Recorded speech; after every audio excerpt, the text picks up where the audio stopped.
There's a quiet kind of exhaustion that doesn't always show itself in the ways we expect. Not the kind that comes from a long day or a sleepless night, but something deeper. It's the weight of unnamed emotions.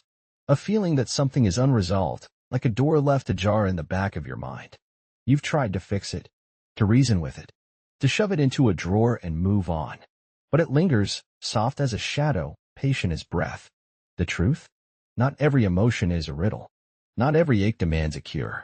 Some things just ask to be seen. Friedrich Nietzsche once wrote, "One must still have chaos in oneself to be able to give birth to a dancing star." He wasn't speaking of destruction, but of depth. He understood that what feels chaotic within us isn't something to eliminate. It's part of the creative force of being human. The ache, the confusion, the restlessness, they aren't flaws.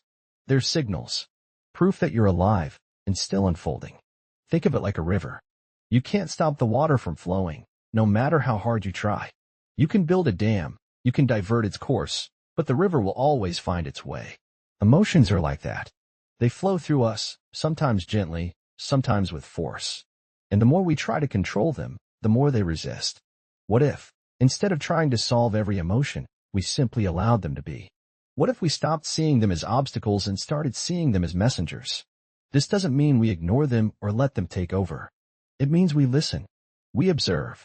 We give them space to exist without judgment. Because sometimes, the act of acknowledging an emotion is enough to take away its power. So, if you're feeling something you can't quite name, don't rush to label it. Don't try to fix it. Just sit with it. Let it be. And in that stillness, you might find something unexpected, a moment of clarity, a glimpse of understanding, or simply the peace of knowing that it's okay to feel what you feel. This is the beginning of a journey, not to solve, but to understand. And sometimes, that's all we need. Have you ever walked through a forest after the rain? The air feels heavier, the ground softer. Every step sinks just a little, the earth giving way beneath you. And if you stop, if you stand still, you'll notice something. The silence isn't silent at all. There's the drip of water from leaves, the rustle of wind in the branches, the distant call of a bird. It's a quiet reminder that even in stillness, there's life, there's movement. Our emotions are like that forest. Even when we feel still, even when we think we've found some kind of calm, there's always something happening beneath the surface. Something alive, something shifting. And often, what we feel on the surface, the restlessness, the unease, is just the tip of something much deeper. Maybe it's an old hurt that never fully healed. A fear we've carried since childhood. A question we've been too afraid to ask ourselves. These are the roots of our emotions, the hidden layers that shape how we feel in the present. But here's the thing. We don't always need to dig them up. Sometimes, just knowing they're there is enough. Think about it this way. When you're looking at a tree, you don't need to see its roots to know they're there. You don't need to pull it out of the ground to understand what keeps it strong.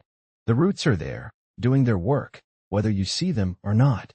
And so it is with us. But here's where it gets tricky. We live in a world that tells us to fix everything. To find the root cause, to analyze, to heal, to move on. And while that can be helpful, it can also feel like pressure. Like one more thing we're supposed to get right. What if, instead of digging, we simply noticed? What if we allowed ourselves to feel what we feel without needing to know exactly why? Imagine holding a stone in your hand. It's heavy, solid, real. You don't need to know where it came from to feel its weight. You don't need to understand its history to hold it. You can simply be with it, as it is. Our emotions can be like that stone. We don't always need to solve them. We don't always need to trace them back to their origins. Sometimes, we can just hold them, acknowledge them, let them be. But here's a question to sit with. What happens when you stop trying to fix what you feel? When you stop treating your emotions like puzzles to be solved? What if, instead of asking, "Why do I feel this way?" you simply asked, "What is this trying to tell me?" This isn't about finding answers. It's about opening up a conversation with yourself. It's about allowing the layers beneath the surface to exist, even if you never fully uncover them. So, the next time you feel that familiar weight, that restlessness, that unease, try this. Take a breath. Close your eyes. And instead of asking why, ask what. What is here, right now? What is this moment trying to show me? You might not find an answer, but you might find something even more important, a moment of presence. A moment of understanding that sometimes the act of noticing is enough. This is the work of being human. Not fixing, not solving, just being. And in that being, we find something real, something true, something that has been there all along. Let's pause here. Sit with this for a moment. Notice what comes up. And when you're ready, we'll move forward together.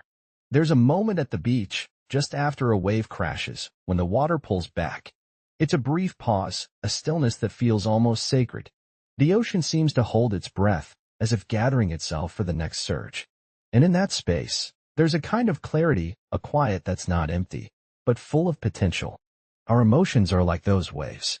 They rise, they fall, they crash, they retreat. And in the moments between them, there's a space, a pause where we can catch our breath, where we can see clearly, where we can simply be. But here's the thing, we often miss that space. We're so caught up in the intensity of the wave, the anger, the sadness, the fear, that we forget to notice the calm that follows. We're so focused on the emotion itself that we don't see the opportunity it offers, the chance to step back, to breathe, to observe. What if we started paying attention to those pauses? What if we used them not as a break from the storm, but as a way to understand it? Think of it like this. When you're in the middle of a wave, it's hard to see anything else. The water is all around you, pulling you under, and all you can do is try to stay afloat. But when the wave recedes, you can look around. You can see the shore, the sky, the horizon. You can see where you are and where you're going. Emotions are like that. When we're in the thick of them, it's hard to see anything else. But in the moments between them, we can gain perspective. We can see the bigger picture. So, the next time you feel a wave of emotion rising, try this. Instead of fighting it, let it come. Let it crash. And then, in the space that follows, take a breath. Look around. What do you see? What do you feel? What's changed? This isn't about avoiding the wave. It's about using the space between to understand it. It's about finding clarity in the calm. And here's a small shift you can make. When you feel an emotion rising, pause. Take a moment to notice where it's coming from. Is it a reaction to something that just happened? Is it a response to something deeper? You don't need to answer these questions right away. Just notice them. Let them sit with you. This is the practice of mindfulness, not in the sense of meditation or technique, but in the simple act of being present. It's about noticing the space between the waves and using it to see more clearly.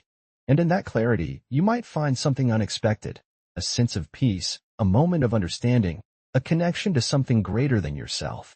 So, the next time you feel a wave of emotion, remember this. It's not the wave that defines you. It's the space between.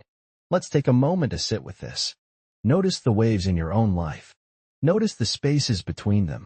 And when you're ready, we'll move forward together. There's a kind of freedom in accepting that not everything has to mean something. That not every emotion or thought we carry needs to be weighed down by scrutiny. Sometimes, peace isn't found in resolving what feels unresolved, but in acknowledging that it's okay to let it remain, just as it is. Think of the way clouds move slowly across the sky. They don't hurry.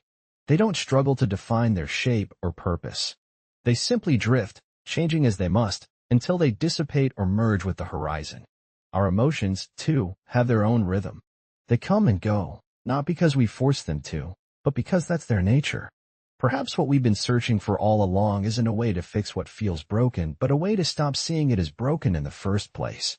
To recognize that our most complex emotions, our grief, our unease, our longing, aren't problems to be solved. They're threads in the tapestry of our experience, woven into the fabric of who we are. So, if you've been carrying something that feels heavy, know this, you can set it down without needing to fix it. You can let it rest where it is, trusting that it will shift when the time is right. There's no urgency to make sense of everything all at once. The answers, when they come, will arrive not because you've chased them, but because patience creates space for them to emerge. This is what it means to be human, not fixing, not solving, just noticing, being. And in that being, we find something real, something true, something that has been there all along. Like the sky behind the clouds. Like the forest breathing after rain. You are not a puzzle to be solved. You are a story being lived. So take a breath. Let it be.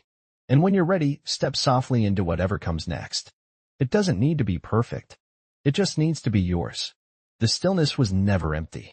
It was always waiting for you to notice it,